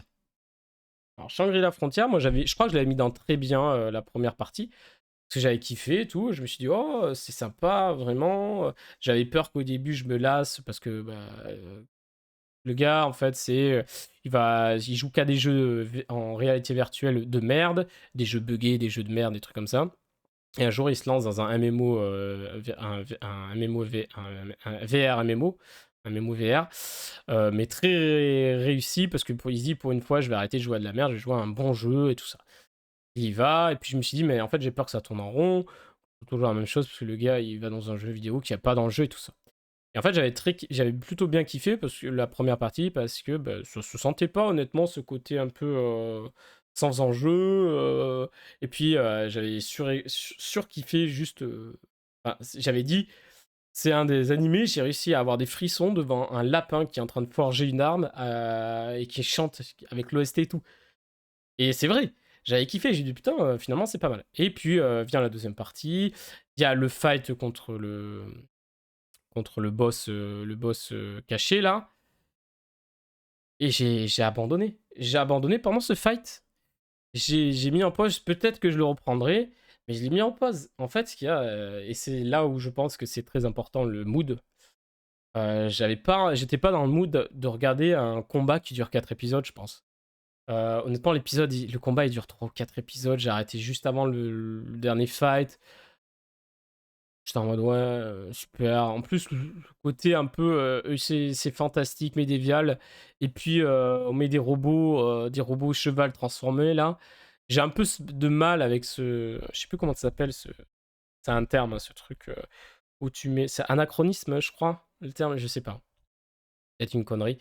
Où t'as un truc et puis il y a un truc qui est pas dans cet univers-là qui apparaît, tu vois.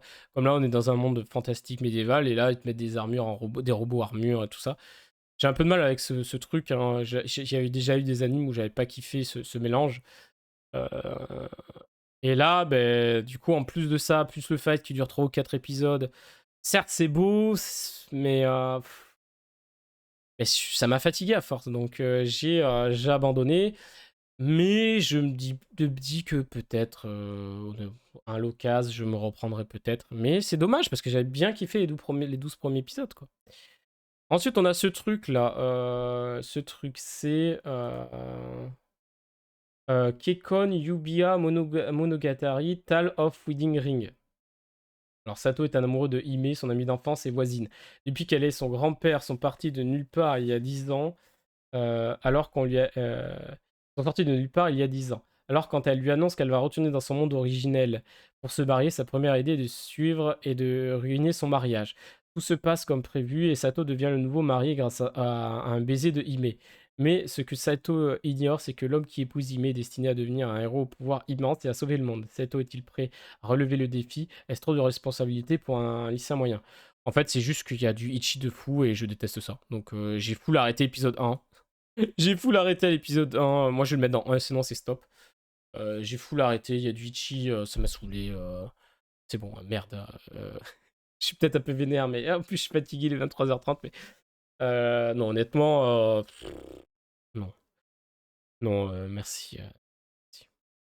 Je suis désolé, mais non, merci. Pour moi, c'est pas du tout ma cam. Pas original. Il y a du Ichi en mode, oh, j'aime pas, machin. Non, il y avait du Ichi. Le Ichi m'a énervé de fou. Je dis, ouais, vas-y, non. Ensuite, nous avons Solo Leveling, bien sûr. Ben, Solo Leveling, je vais pas le mettre en très bien, je suis désolé, je vais le mettre en bien. Je vais le mettre en bien quand même, au-dessus de tout ça quand même. Pourquoi Solo Leveling, je le mets en bien. Bon, je vais pas dire le synopsis de Solo Leveling, hein. Bref. Pourquoi je le mets en bien? Et pas en très bien, parce que pour moi, c'est le début. Solo Leveling, de toute façon, c'est pas un scénario foufou. J'ai toujours dit, c'est pas un scénario incroyable. C'est que la badassitude. C'est que de la badassitude et tout.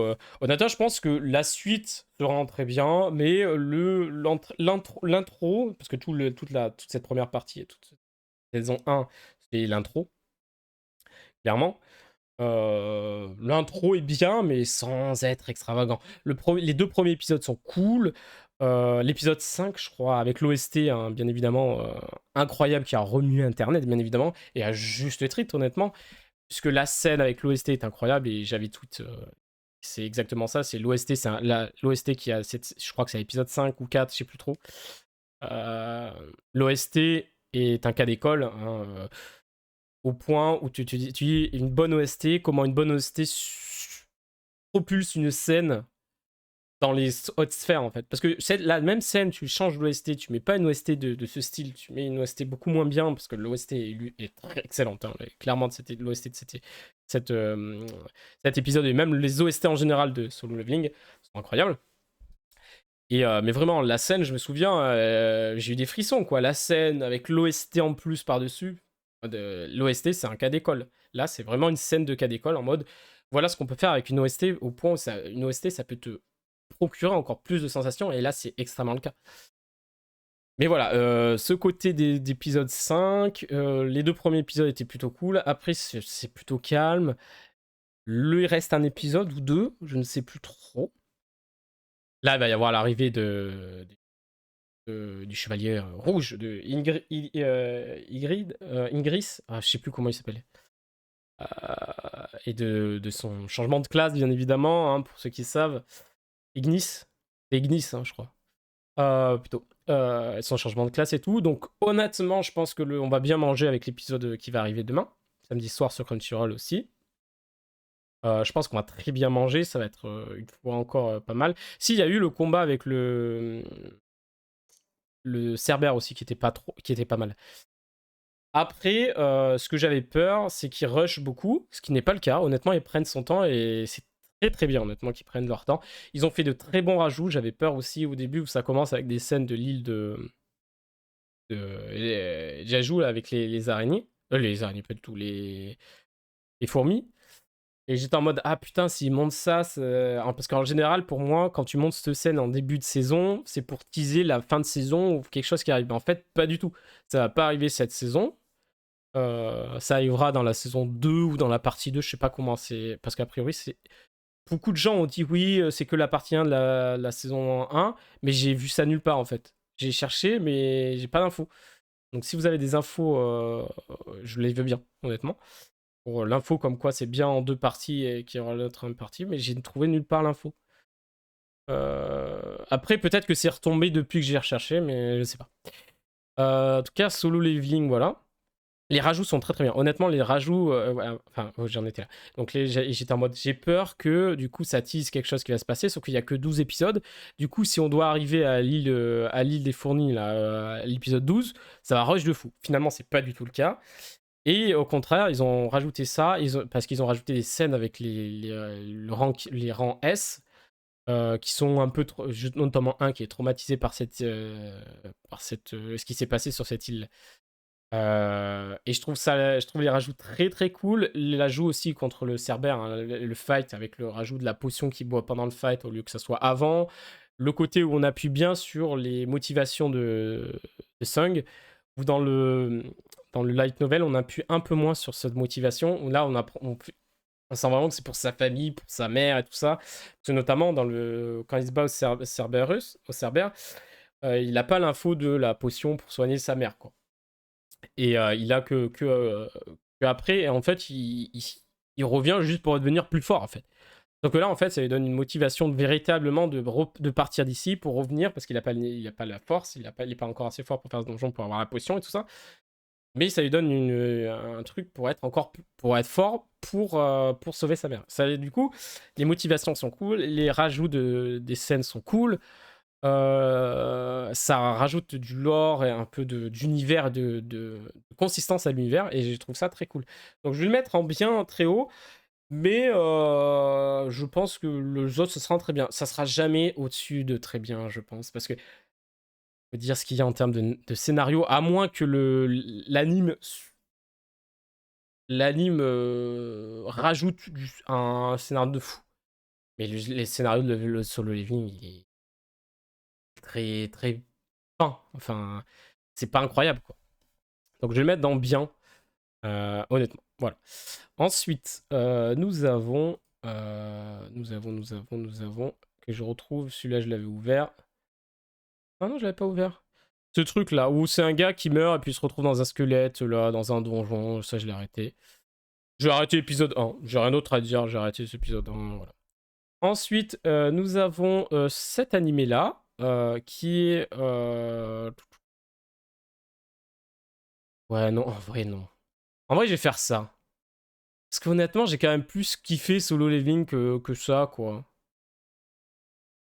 Non, non, on va mettre en très bien. On va mettre Solo Leveling en très bien. Mais je vais le mettre... franchement, j'ai... Voilà, à part 2-3 épisodes que j'ai vraiment kiffé, le reste, bon, ça va, quoi. Ensuite, nous avons, du coup, elle, avec les smiles, là, je sais plus comment ça s'appelle. Je vais essayer de retrouver ça. La petite... La... Merde, non, pas Ah, voilà. The weakest timer began a journey to pick up trash. Bah écoutez, c'est très triste, très mignon. Euh, c'est du bon kiff cet anime. Tu le regardes, tu passes un bon moment, malgré les histoires ultra vénères que Heavy rencontre, hein, puisque l'histoire se déroule dans un monde où la valeur d'un être dépend du nombre d'étoiles qui lui est associé. Ivy est une petite fille issue d'un milieu très modeste. Bien que réincarnée, elle a très peu de souvenirs de sa vie antérieure et ne peut donc en tirer aucun avantage. Pire, elle n'a aucune étoile et est considérée comme si faible que même ses parents ne veulent pas perdre leur temps avec elle. Obligée de vivre dans la clandestinité pour survivre, Evie voit sa vie changer quand elle réussit à apprivoiser Sora, un slime.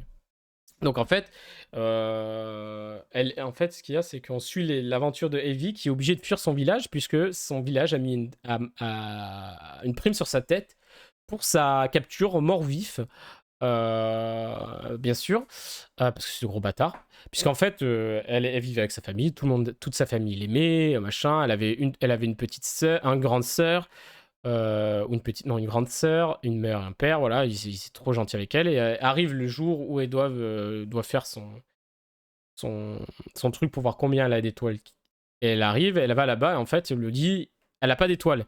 Et le prêtre, il est en mode, elle va apporter le malheur sur ma ville, tout ça. Du coup, elle rentre et elle dit, ah, non, non. Et puis, à sa famille, à sa mère et son père, elle dit, oh, je suis désolé, machin, enfin, tout va bien, c'est pas grave. Et puis, en fait, ses parents commencent à se vénérer en mode, mais tu comprends rien, tu vas apporter le malheur sur la ville. Et même sa sœur la dénigre et tout. Enfin, voilà, au point où il la chasse carrément de chez elle et il esquive sa famille. Enfin, bref, c'est un gros connard, quoi. Et un jour, elle est protégée quand même par l'oracle du village qui la prend un peu sous son aile. Et du coup, les gens lui font pas trop de mal parce qu'il y a l'oracle derrière. Sauf qu'un jour, l'oracle meurt. Et suite à ça, et le prêtre, il est en mode c'est la faute de la fille qui a 0 étoile dans le village qui apporte le malheur. Il faut l'attraper, la tuer. Du coup, tout le monde se met là pour chercher. Du coup, elle est en mode je vais me casser en fait parce que ça devient trop dangereux. Et du coup, elle part, elle est pourchassée, voilà. Et un jour, alors qu'elle rencontre un smile, et ce smile, en fait, c'est un smile très chétif, qui est censé ne pas vivre plus d'une journée, et qui est très faible, hein. Genre, il y a une bourrasque de vent, ça l'envole et il meurt. Du coup, elle le protège, elle est en mode, oh, t'es aussi seul que moi, machin, tout le monde veut que tu meurs, enfin, voilà. Du coup, et en fait, sauf qu'elle arrive à passer la première nuit. Et ce smile est toujours vivant. Et du coup, elle est en mode, oh putain, t'as survécu, je suis trop content. Et en fait, elle arrive à passer un contrat avec ce. Parce qu'en fait, elle est dresseuse, 0 étoile, a priori. Même si je suppose. On doit... Soit elle est vraiment 0 étoile, mais c'est dans le sens 0 étoile, mais elle peut faire ce qu'elle veut, en fait. Du coup, elle n'est pas limitée à un seul rôle. Voilà. Ou alors, elle a justement trop d'étoiles. Ou, voilà. Pour moi, c'est un des trucs comme ça. Euh, et du coup, elle arrive à adresser le slime. C'est les petites scènes avec le smile est trop mignon. Le smile est trop Sora est trop mignon. Et en fait, elle va s'avancer et tout. Elle va faire la connaissance que de 99% que de bonnes personnes. Et du coup, c'est mignon, quoi. C'est mignon, malgré. Il y a des trucs assez durs, hein, parce que putain, sa famille, comment elle a traité et tout. Après tout le village qui veut la tuer, enfin, c'est fou. Et du coup, tu l'as su dans son voyage, puisqu'en fait, l'oracle lui a dit un jour, tu devras partir du village, il faut que tu ailles dans cette ville. Et si tu vas dans cette ville, pendant ton chemin, si tu croises des gens en qui tu peux faire confiance, avec qui rester, ben, arrête-toi et tu auras trouvé l'endroit où tu vis, en fait. Euh, et en fait, c'est ça, en fait. Suite que l'oracle meurt, son village veut la tuer et tout, du coup, elle décide de suivre ce que l'oracle lui avait dit, donc d'aller dans la ville là-bas.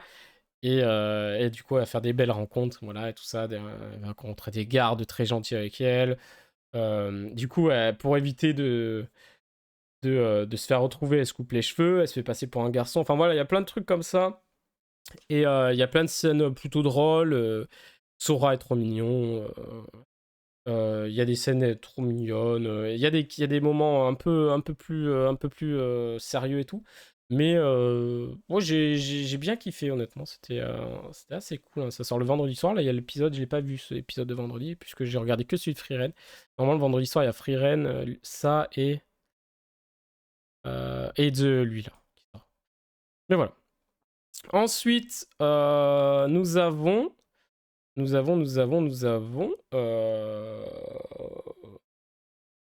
Witch and the Beast, je crois que c'est ça.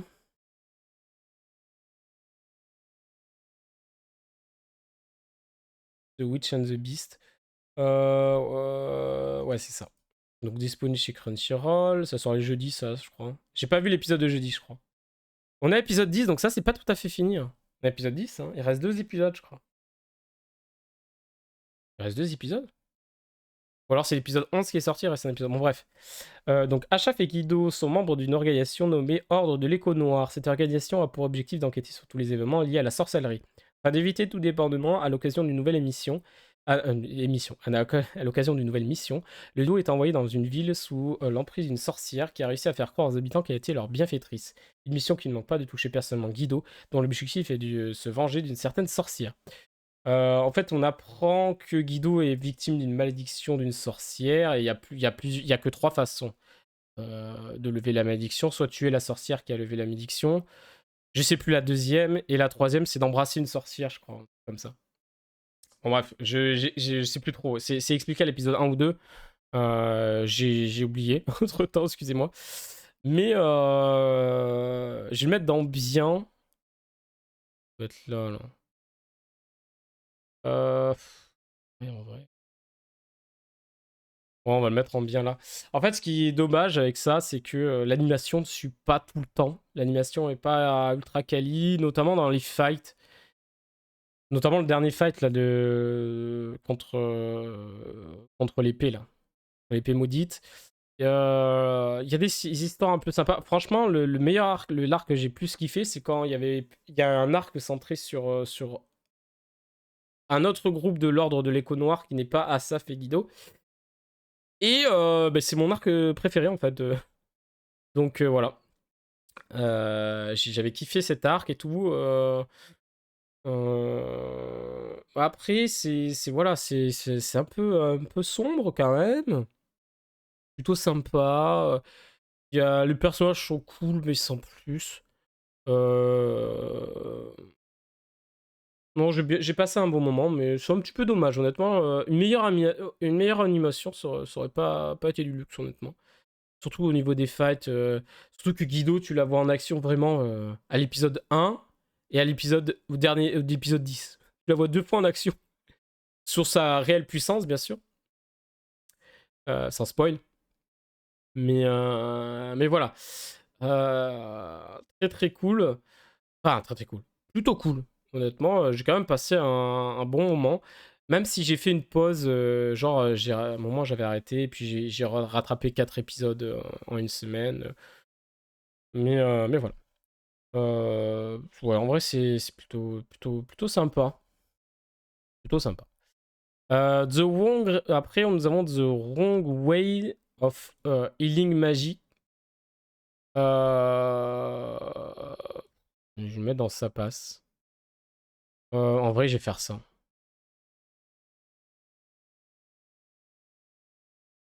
Non, en vrai, j'ai bien kiffé. Ouais, mais j'ai kiffé. Ouais, en vrai, il y a pas de ça passe. En vrai, si je ferais un truc comme ça, je pense. Ouais, je pense que ça passe. En fait, il y a plusieurs trucs pour The Wrong Way. En fait, c'est un gars, un jour, il est à l'école et tout, il pleut, il attend pour partir. En fait, il se retrouve avec les deux coqueluches de l'école, une fille et un gars, là. Les deux les plus aimés de l'école. Ils apprennent, ils se parlent un petit peu sur le chemin parce qu'il pleut, donc ils proposent de partager leur parapluie aux gars. Du coup, ils apprennent un peu à se connaître et arrivent et ils sont tous les trois téléportés dans un autre monde en tant que héros. Sauf qu'en fait, ils se rendent compte que les deux qui étaient. En fait, il n'y en avait que deux qui étaient appelés. C'était la fille et le gars super connus de son école, là. Mais lui, qu'en fait, il ne devait pas être invoqué, mais c'est juste qu'il était là au mauvais moment, en fait. Ils sont en mode ah, merde, mais sauf qu'on peut pas te renvoyer et tout. Il est en mode oh putain, fait chier. Sauf qu'en fait, on apprend qu'il peut apprendre à utiliser la magie de soin. Et ce qui est une magie très très rare. Et du coup, il y a son maître. Enfin, il y a une. Comment elle s'appelle? Il y a. Merde, comment elle s'appelle?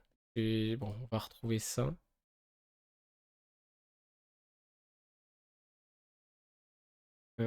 Ah oui, il y avait Monster aussi. Bon, Monster, c'était plutôt sympa, mais bon, c'était qu'un OAV de 20 minutes, hein. J'essaie de voir, excusez-moi, j'essaie de retrouver le nom, là.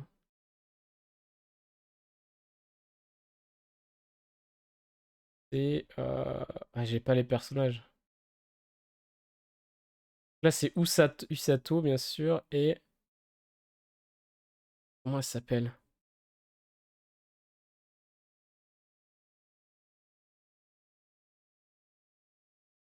Rose, putain, ça y est, c'est revenu d'un coup. Rose, qui est une générale extrêmement puissante, qui maîtrise aussi la magie de soin, qui va le prendre sous son aile, qui va l'entraîner extrêmement durement pour en faire un combattant soignant de première ligne, en fait, en mode. Ton rôle, ça va être de courir sur le champ de bataille, de sauver le plus de gens possible, donc il faut que tu sois rapide, fort, il faut que tu sois. Voilà. Comme ce qu'elle fait elle. Parce qu'en fait, avant, elle était combattante. Sauf que il s'est passé un truc qui fait qu'elle a décidé de monter un bataillon de soins qui est centré sur le soin pour éviter juste que beaucoup de gens meurent. Bon, en apprenant ça, tu te doutes ce qui s'est passé. Voilà. Et du coup, en Usato, elle se voit elle, et du coup, elle voit quelqu'un avec un potentiel qui peut la seconder dans ce qu'elle a envie de faire. Et, euh, et du coup, elle va suivre un entraînement très rude en mode je vais faire 10 km je vais faire 50 km de course, je vais faire des pompes avec un rocher sur le dos, tout en utilisant la magie de soin mes os se cassent et du coup avec ma magie de soin je les répare instantanément pour me rendre plus solide et tout. Enfin voilà, mes muscles ils se déchirent mais je les soigne en continu. Voilà. Je me fais balancer une semaine dans une forêt et je dois survivre, sauf qu'il y a des créatures de l'enfer, plein de trucs comme ça. Sauf qu'en fait, quand j'ai regardé les premiers visages, je me suis dit, mais attendez, mais j'ai l'impression d'avoir déjà vu ça. J'ai l'impression d'avoir vraiment vu déjà un animé où pareil, le gars c'est un comme ça, il a la magie de soin et il a un mentor qui lui fait pareil, un truc comme ça, ultra vénère. Sauf que j'arrive pas à retrouver le titre, donc si vous l'avez, dites-le moi. Mais j'ai vraiment l'impression d'avoir exactement le même scénario déjà. Donc voilà, après ça passe, c'est plutôt sympa. Mais c'est pas le truc que je retiendrai dans 6 mois, quoi, tu vois.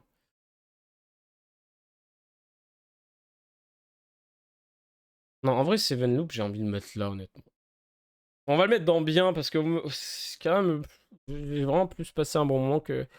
Ça, je le regardais parce que je suis en mode ok, wow. Je le regarde, c'est sympa, quoi. Ça me fait passer le temps. Mais c'est pas la dinguerie, quoi.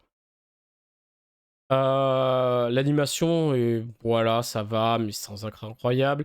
L'histoire de Rose est plutôt triste, honnêtement, hein, même si on s'en doute de ce qui s'est passé.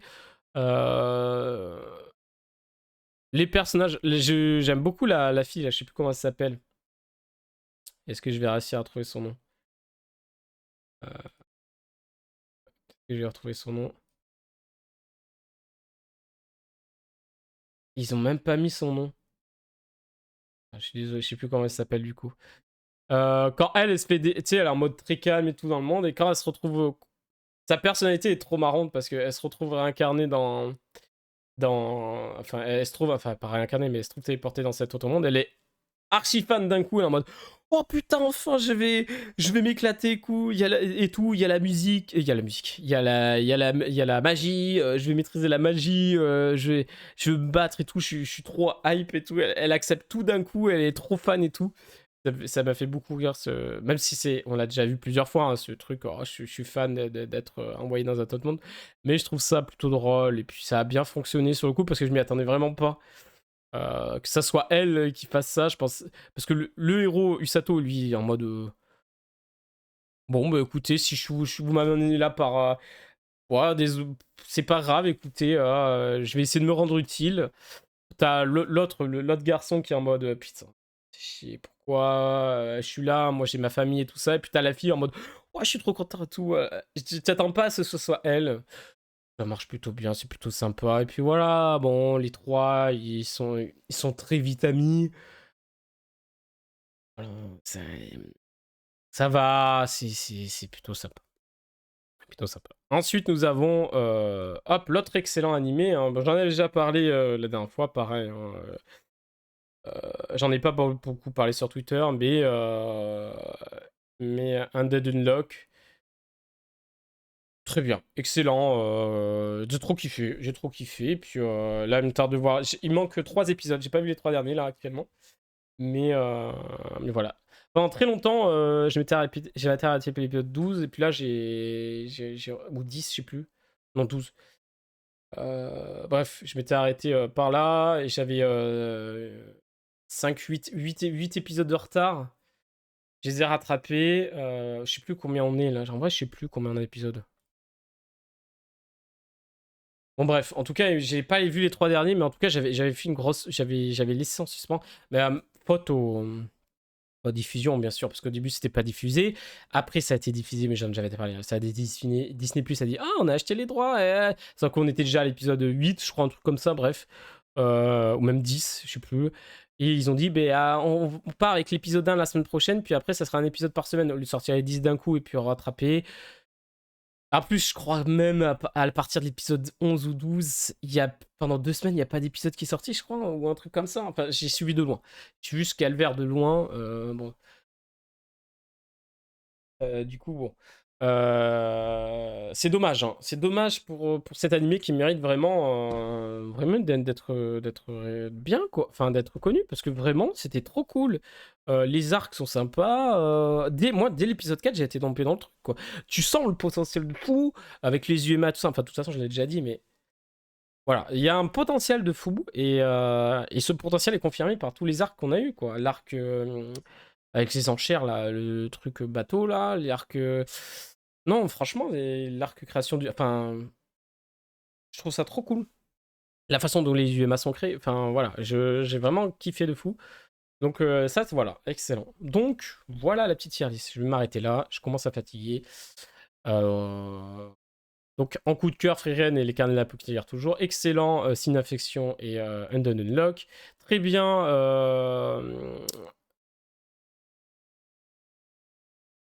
Blue Exorcist saison 3, Dungeon My Heart, même si dommage, il y a beaucoup trop de trucs. En vrai, on va faire ça. Vous savez quoi, on va faire ça? Parce qu'en fait, Dungeon My Heart, il y a beaucoup trop de trucs. Et enfin, les 6 premiers épisodes sont nuls et le côté avec Yamada, quand il y a du Ichi avec Yamada, ça me débecte. Ça m'énerve de fou. Solo Leveling là, En bien, Metallic Rouge, c'est sympa, mais c'est un peu dommage. Chimie, là, le truc, là, Moonlight Fantasy, c'est plutôt drôle, c'est plutôt sympa. Même si la saison 2 est en deçà de la saison 1.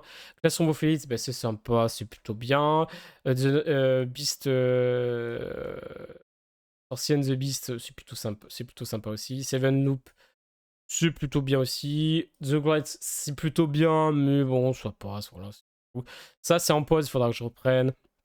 Voilà, Dungeon Mechi, euh, Shangri-La, Arrêté, Sasaki, Buchigiri, Yoko Sanki et ce truc-là, et en non, ça le truc avec Leichi là. Non, merci. Voilà. Bah écoutez, moi, c'est plutôt sympatoche. Voilà, j'ai bien kiffé. Petite saison. Bon, en vrai, voilà. Je pense que si on avait Frieren, les carnets de l'apothicaire, l'anime que j'ai vraiment le plus kiffé cette saison, c'est Sign of Life. The Sin of Affliction, j'ai vraiment kiffé. J'ai vraiment kiffé de fou. Après, je pense que Solo Leveling avec l'épisode 5, c'est l'épisode qui m'a le plus. En termes d'action, épisode action, je pense que c'est l'épisode 5. Je crois qu'il y a eu 2-3 épisodes de Undead aussi, qui étaient pas mal. Mais en vrai, c'est juste l'OST. L'OST était un masterclass. Vraiment, voilà. Non, je suis plutôt content de cette saison. J'ai quand même drop pas mal de trucs. 1, 2, 3, 4, 5, 6. Bon, lui, je le compte pas. 6 animes.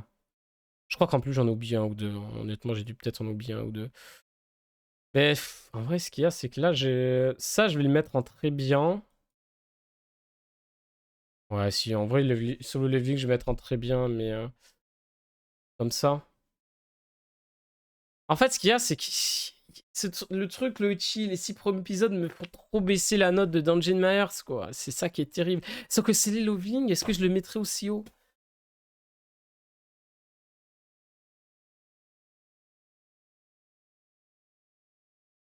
Ouais, si.